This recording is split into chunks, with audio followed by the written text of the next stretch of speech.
느헤미야 13장 1절부터 9절의 말씀. 이 계시의 말씀을 한 절씩 나누어서 교독하시고 마지막 9절 합독하실 때 살아계신 하나님의 음성을 들을 수 있기를 원합니다. 제가 먼저 13장 1절 말씀을 읽겠습니다. 그날 모세의 책을 낭독하여 백성에게 들렸는데 그 책에 기록하기를 암몬 사람과 모압 사람은 영원히 하나님의 총회에 들어오지 못하리니 이는 그들이 양식과 물로 이스라엘 자손을 영접하지 아니하고 도리어 발람에게 뇌물을 주어 저주하게 하였습니다. 그러나 우리 하나님이 그 주저를 돌이켜 복이 되게 하셨다 하였는지라. 백성이 이 율법을 듣고 곧 섞인 무리를 이스라엘 가운데서 모두 분리하였느니라. 이전에 우리 하나님의 전의 방을 맡은 제사장 엘리야십이 도비야와 일락이 있었으므로 도비야를 위하여 한 큰 방을 만들었으니 그 방은 원래 소재물과 유황과 그릇과 또 레위 사람들과 노래한 자들과 문지기들에게 11조로 주는 곡물과 새 포도주와 기름과 또 제사장들에게 주는 거제물을 두는 곳이라. 그때에는 내가 예루살렘에 있지 않았느니라. 바벨론 왕 아닥사스다 32년에 내가 왕에게 나아갔다가 며칠 후에 왕에게 말미를 청하고 예루살렘에 이르러서야 엘리야십이 도비야를 위하여 하늘의 전 뜰에 방을 만든 악한 일을 안지라. 내가 심히 근심하고 도비야의 세간을 그 방 밖으로 다 내어 던지고 다 같이요 명령하여 그 방을 정결하게 하고 하나님의 전의 그릇과 소재물과 다시 그리로 들여 놓았느니라. 아멘. 아멘. 오늘도 복된 하루, 거룩한 주일을 지켜내는 우리 우정교회 모든 권속들 위해 하나님의 은혜와 축복이 넘치기를 소망합니다. 할렐루야. 우리 한번 옆 사람 인사합시다. 주일 말씀을 생각하면서 국 정도가 아니라 베스트의 축복의 삶이 되세요 라고 우리 옆 사람 축복합시다. 국 정도가 아니라 할렐루야. 오늘도 주님의 은혜 정말 베스트의 삶이 되어지는 줄 믿습니다. 이미 베스트의 삶을 살아내는 줄 믿습니다. 오늘도 주신 그 은혜 날마다 감사함으로 기도로 말씀으로 세워지며 오늘도 복된 우리 삶이 계속적으로 우리의 삶이 넉넉해지고 풍성해지는 그 축복이 이어지는 줄 믿습니다. 주일 사부 예배, 올 여름에는 느헤미야처럼 오늘은 세 번째 시간, 마지막 시간입니다. 느헤미야, 정말 제가 오늘 이 말씀을 묵상하고 13장까지 그 말씀을 읽어내면서 다시 한 번 더 생각해보고 내 삶을 돌아보게 되는 귀한 계기가 되었습니다. 최근 우리 중고등부 선생님들이 참 고민이 많습니다. 죄로 인해 학생들로 인하여 이 죄로 인해 하나님과 멀어진 친구들, 회개하고 또 회개하지만 자꾸 반복해서 죄를 짓는다는 것을 우리 학생들의 그 입술을 통해 이야기를 들을 때 지금도 음란한 생각으로 인해 음란한 죄를 저지르고 점점 멀어지고 있다는 그 일들을 보게 되는 것이지요. 믿음 없어지는 게 두렵고 슬프다는 이야기를 또 우리는 듣게 됩니다. 예수님을 만나 엄청난 은혜를 받았음에도 불구하고 죄 속에 갇혀 살고 있는 그 고민 속에 저는 이번 여름 강력 추천합니다. 올 여름 시원하게 죄 씻을 절호의 찬스. 8월 4일부터 6일 이렇게 살리라 중고등부 여름 수련회가 있습니다. 우리 청소년부 우리 학생들을 적극적으로 추천해 주시고 그 아이들이 정말 이번 여름 강력한 하나님을 만나 더욱더 주님께로 돌아가며 다시 복음으로 세워지는 귀한 날이 될 줄 믿습니다. 이처럼 다시 죄를 짓지 않겠다는 믿음의 덫을, 소망의 덫을 계속적으로 이어져야 될 줄 믿습니다. 말씀과 찬양, 기도로 승리할 수 있도록 우리 성도들 항상 기도하고 응원하시는 건 압니다. 그럼에도 불구하고 오늘 이 시간 한 번 더 기도할 것은 또 이렇게 권하는 것은 우리 아이들 이번 다음 세대 아이들이 정말 말씀으로 승리할 수 있도록 우리 끊임없이 기도하며 기쁨으로 나아갔으면 좋겠습니다. 이처럼 중고등부 사역 그리고 또 우리 자녀들을 양육하면서 이 죄의 문제, 다시 죄를 짓지 않게 될 것이라는 기대를 하면서도 그 기대도 순식간에 무너지는, 결단해보지만 쉽게 그 자리에서 그 삶의 모습으로, 악한 모습으로 잘못된 엇갈린 길로 걸어가는 우리 학생들을 볼 때 참 안타까움이 많습니다.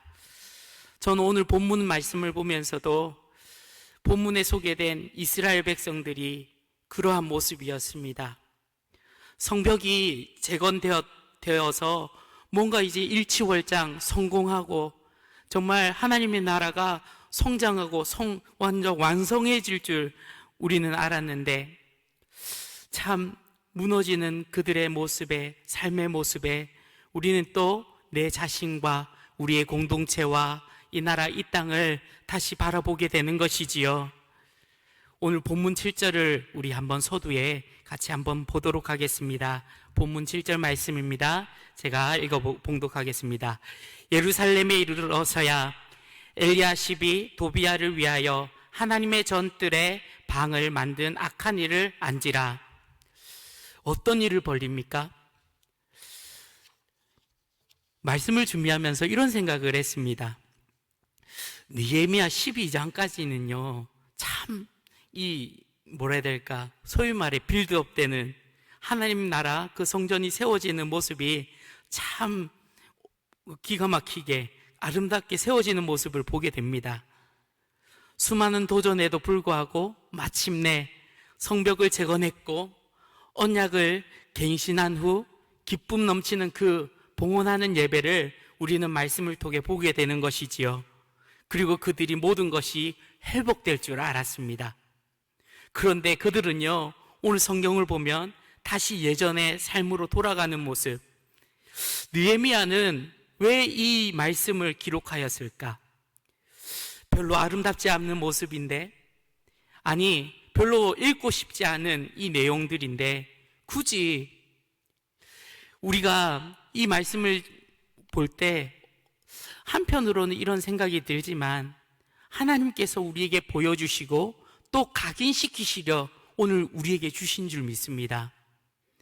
그것은 우리가 날마다 우리 자신을 개혁하지 않으면 예전으로 돌아가고 예전으로 돌아가 믿지 않는 사람과 똑같이 살아갈 수밖에 없다는 것을 보여주는 것입니다. 사랑하는 성도 여러분, 구원받았다고 해서 저절로 거룩한 삶을 살 수 있는 게 아닙니다. 다시 범죄하려는 우리 자신의 마음을 날마다 개혁하고 날마다 기도함으로 날마다 말씀으로 세워지는 우리 자신인 줄 믿습니다.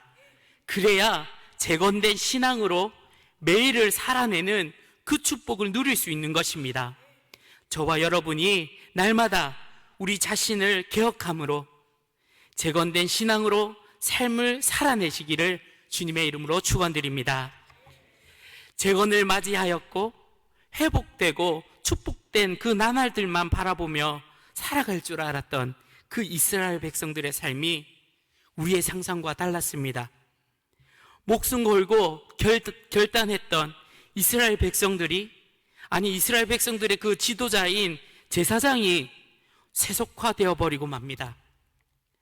그것도 느헤미야가 잠시 바벨론에 다녀온 사이, 그 사이 말이지요. 본문 4절을 봅시다. 본문 4절에 이렇게 말씀합니다. 이전에 우리 하나님의 전에 방을 맡은 제사장 엘리야십이 도비야와 연락이 있었으므로. 누가 누구와 연락을 했습니까? 엘리야십과 도비야가 연락을 했다고 합니다. 엘리야십은 제사장이고 또 성전의 가장 중요한 지도자인 한 사람이었습니다. 그런데 하나님을 무시하고 대적하는 도비야와 연락 맞닿아드렸다는 것이지요. 도비야를 통해 세속적인 이익을 취하기 위해, 아니 목사님 연락 한번 했는데 아니, 연락할 수도 있지요. 그게 무슨 세속화입니까? 라고 이야기하실지 모릅니다.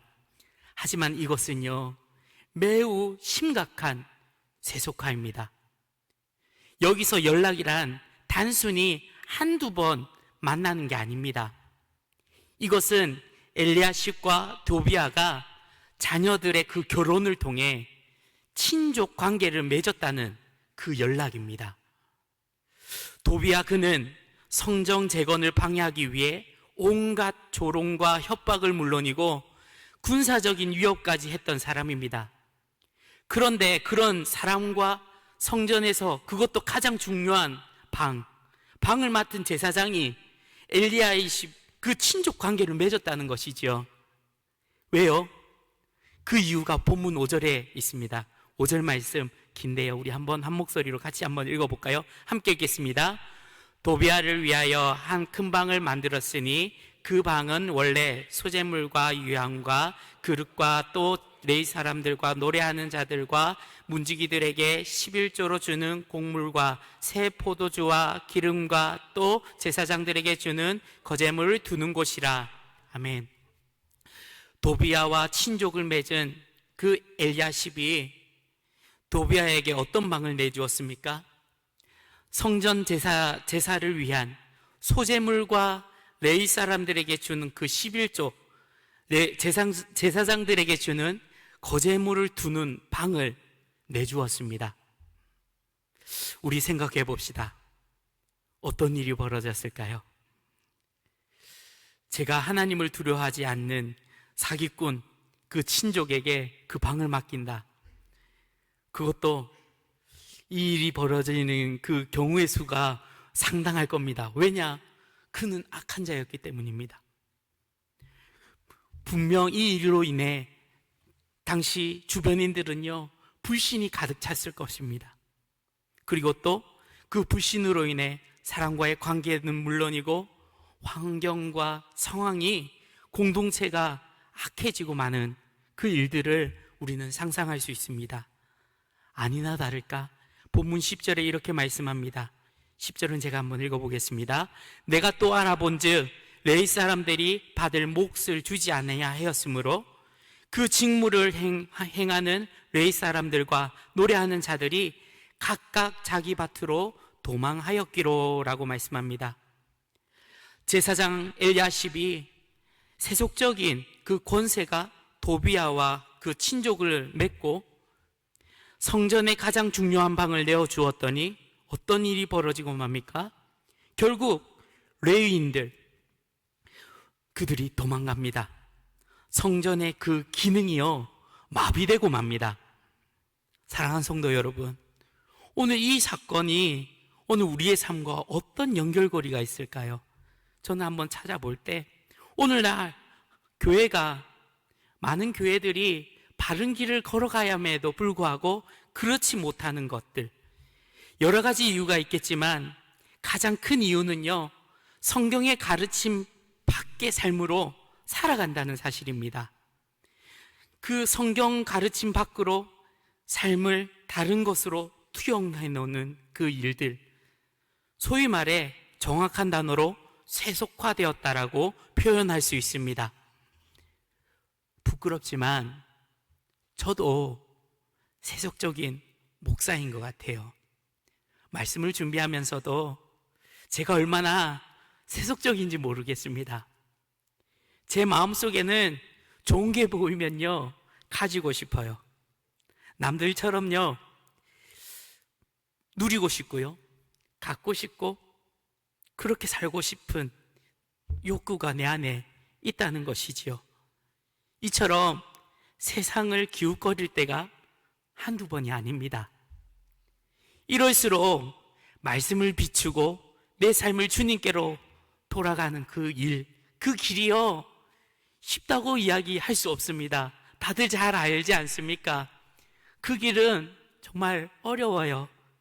예수님이 계시기에 이 일이 가능하고 우리가 주님 붙들고 날마다 나아갈 때 이 세속의 물결을 우리는 막을 수 있는 거죠.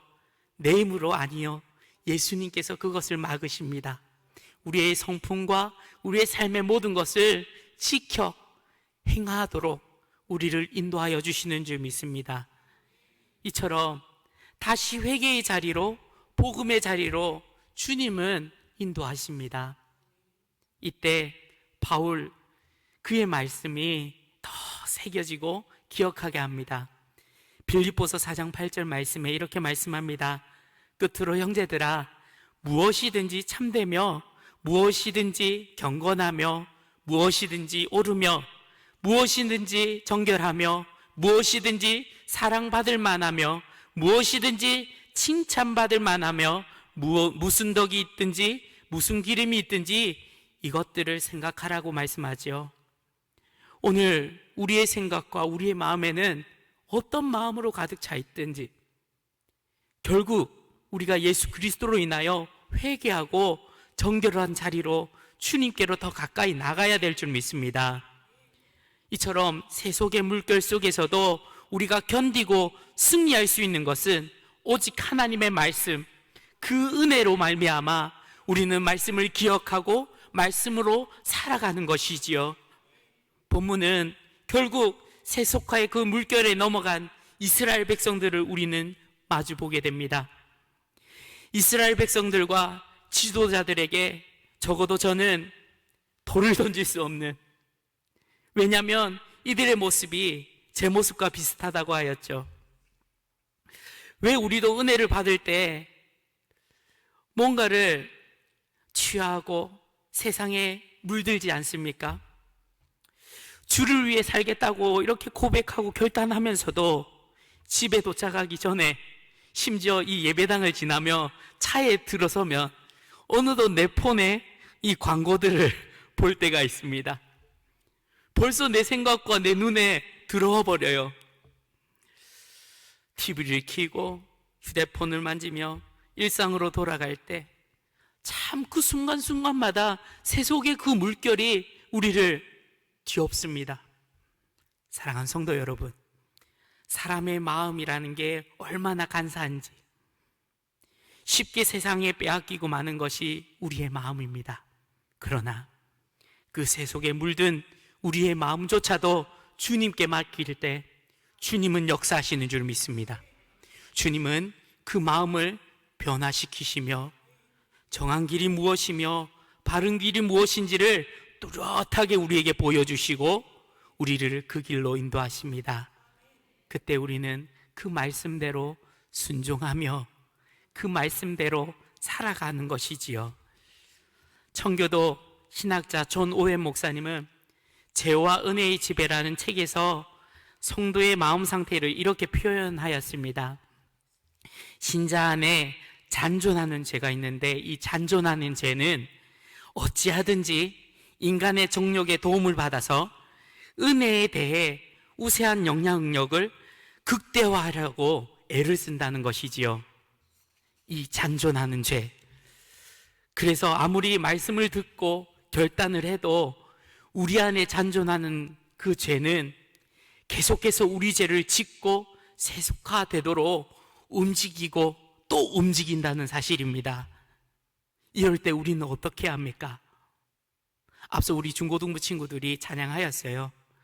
내가 주인 삼은 모든 것 내려놓는 거죠.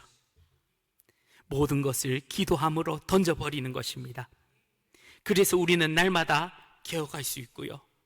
우리는 이 개혁이 필요하다고 하지만 그 필요가 내 삶 가운데 이루어진다는 것은 결국 내 안에 그 내려놓음으로, 내 안에 이 모든 것을 던져버림으로 그 개혁이 이루어진다는 사실입니다. 본문 8절에 이렇게 말씀합니다. 내가 심히 근심하여 도비아의 세간을 그 방 밖으로 다 내어 어떻게? 던지고라고 합니다. 느헤미야가 세속된 그 엘리야십, 그래서 도비아에게 방을 내준 곳 들어가 어떻게 합니까? 도비아의 세간을 집어 던집니다. 그리고 돈의 지배를 받고 12조를 하지 않고 안식을 범한 사람들을 매우 강하게 꾸짖는 모습을 우리는 본문을 통해 보게 되는데, 우리 한번 볼까요? 본문 11절 말씀 우리 한번 읽어보겠습니다. 함께 읽겠습니다. 내가 모든 민장들의 꾸짖어 이르기를 하나님의 전이 어찌하여 버림받았느냐 하고 곧 네 사람을 불러 모아 다시 제자리에 세웠더니, 또 17절에 이렇게 말합니다. 17절도 우리 한번 읽어보겠습니다. 내가 유다의 모든 귀인들을 꾸짖어 그들에게 이르기를 너희가 어찌 이 악을 행하여 안식일을 범하느냐. 할렐루야. 우리에게 매우 느헤미야 모습다운 그 모습이 아닌 것 같아요. 성경 우리 13장 모습을 보면서 1장부터 13장까지 느헤미야가 누군가를 이렇게 강하게 꾸짖은 적이 있었습니까? 그런데 여기서 이게 다가 아니었던 거죠. 안식일 장사하는 자들이 성문 안으로 가게 하지 못해 성문 밖에서 자니까 느헤미야가 거기까지 쫓아가서 다 어떻게 하죠? 잡아 쳐넣겠다고 경고까지 합니다. 왜요? 왜 이렇게 느헤미야가 강하게 표현합니까? 날마다 개혁하기 위해서입니다. 더 정결해지기 위해, 더 거룩해지기 위해, 이 땅이, 이 나라가 그냥 그저 그러려니 하고 덮어가는 것이 아니라 이것을 바로잡고 하나하나를 바로잡기 위해 더 애쓰고 더 달려들고 더 던지는 그의 삶을 우리는 또 보게 되는 것이죠. 이것이 개혁입니다. 우리의 삶에 개혁이 이루어지기 위해 우리는 날마다 기도하며 그 기도에 우리의 삶을 싣고 우리의 애씀과 때론 어떻게 오늘 이 모습처럼 강하게. 그런데 한 가지 질문이 생겨요. 어떤 질문요? 다시 범죄하지 않을까? 다시 무너지지 않을까? 날마다 이 꾸짖고 혼냄을 받음에도 불구하고 개혁되지 않는 삶. 느헤미야도 그것을 잘 알고 있었을 것입니다. 아무리 꾸짖고 혼내도 다시 예전으로 돌아갈 것, 그 모습을 아마 느헤미야도 잘 알아였기에 저는 오늘 13장에 이 느헤미야가 마지막에 이것을 우리에게 보여주는 것이 아닌지. 다시 말하여 사랑하는 하나님의 백성들아, 날마다 치열하게 기도하고 또 기도하라. 세속의 물결에 넘어지는 너희들이 아니라 일어서고 또 일어서서 하나님의 뜻을 이뤄나가는 그 복된 사람이 되어라. 우리에게 말씀하고 있는 것이 아닙니까? 본문 14절 이렇게 말씀합니다. 내 하나님이여, 이 일로 말미암아 나를 기억하옵소서. 내 하나님의 정과 그 모든 직무를 위하여 내가 행한 선한 일을 도말하지 마옵소서. 이 간절함이, 이 기도가 하나님께 더 나아가길 원하였던 모습. 이뿐만 아니라 본문 22절을 보면요, 내 하나님이여 나를 위하여 이 일도 기억하시옵고 주의 크신 은혜대로 나를 아끼시옵소서라고도 고백합니다. 끊임없이 하나님과의 그 소통 속에 하나님께 간구하고 원하는 것, 바라는 것, 그것을 하나님께 드리며 내 삶을 드리는 그 모습을 우리는 또 보게 됩니다. 또 31절에는 이 말씀은 우리 설교 결론 때 같이 한 번 더 읽어보도록 할 텐데, 사랑하는 성도 여러분, 이처럼 하나님이 일하시지 않으면요, 인간이 아무리 힘을 용을 써도 변화될 수 없습니다. 하나님이 일하셔야 합니다. 그러기에 우리는 하나님께 더 간구하고 기도하고, 하나님, 이 개혁은 내 힘이 아니요 오직 하나님이 이루십니다. 하나님께서 개혁하시면 이 모든 것이 하나님 뜻대로 이 땅이 이루어지는 줄 믿습니다. 주님, 나를 들어 사용하여 주시고 나를 통하여 주님 나라 그 뜻을 보게 하여 주옵소서. 사랑하는 성도 여러분, 나도 제 힘으로도 제 마음을 어찌할 수 없을 때가 많습니다. 감정, 환경에 그 억눌려져 있는 그 모습 속에 내 자신조차도 가눌 수 없는 제 모습을 보게 됩니다. 여러분의 마음은 또 어떻습니까? 비슷할 것 같습니다. 그게 사람이고 그게 인간의 모습입니다. 그러나 하나님 주신 이 말씀을 통해 우리는 변화됩니다. 우리는 이 문제의 직면 속에 그저 세상 물결에 휩싸이는 그 인생이 아니라 기도하고 무릎 꿇고 더 기도하는 삶,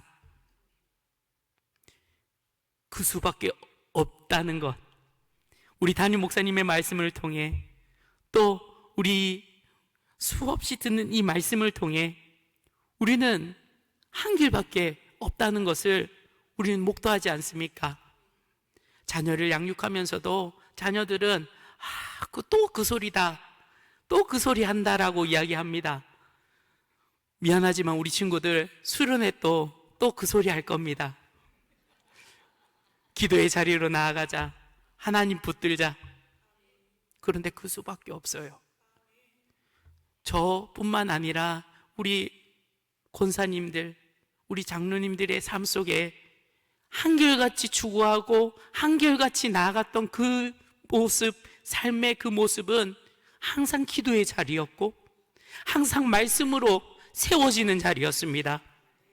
다음 세대, 분명한 것은 이들 또한 기도로 말씀으로 세워져야 될 줄 믿습니다. 마음의 문제, 삶의 문제 다 하나님께 내어놓고 무릎 꿇고 주님께로 나아갈 때 내게 스며들어 있던 이 모든 죄악이 하나님께 더 맡기고, 하나님 나의 죄를 사하여 주시옵소서. 오직 주님밖에 없습니다. 주님 역사하여 주시옵소서. 그러할 때 분명한 것은 우리의 삶에 역사가 일어납니다.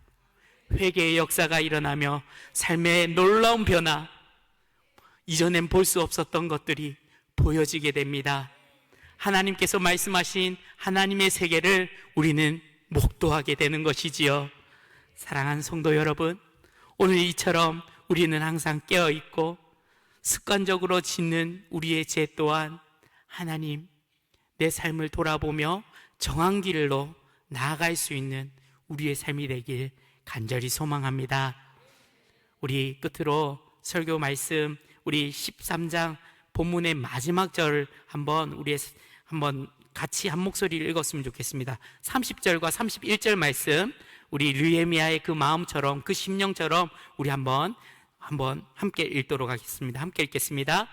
내가 이와 같이 그들에게 이방 사람을 떠나게 하여 그들을 깨끗하게 하고 또 제사장과 레위 사람의 반열을 세워 각각 자기의 일을 맡게 하고 또 정한 기한에 나무와 처음 익은 것을 드리게 하였사오니 내 하나님이여 나를 기억하사 복을 주옵소서. 아멘. 사랑하는 성도 여러분, 오늘 이 말씀 속에 우리는 무엇보다 내 자신을 더 바라보기 원합니다. 하나님께 이 내 자신을 더 내어놓으시기 바랍니다.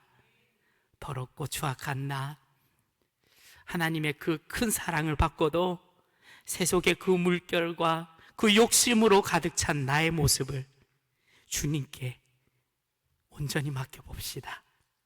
내가 주인 삼은 것 다 내어놓고 주님 사랑합니다, 주님 찬양합니다, 주님 예배합니다라고 고백하며 오늘도 우리를 변화시키며 우리를 인도하신 하나님을 바라보며 이 찬양을 함께 올려드리고 함께 기도의 자리로 나아가겠습니다.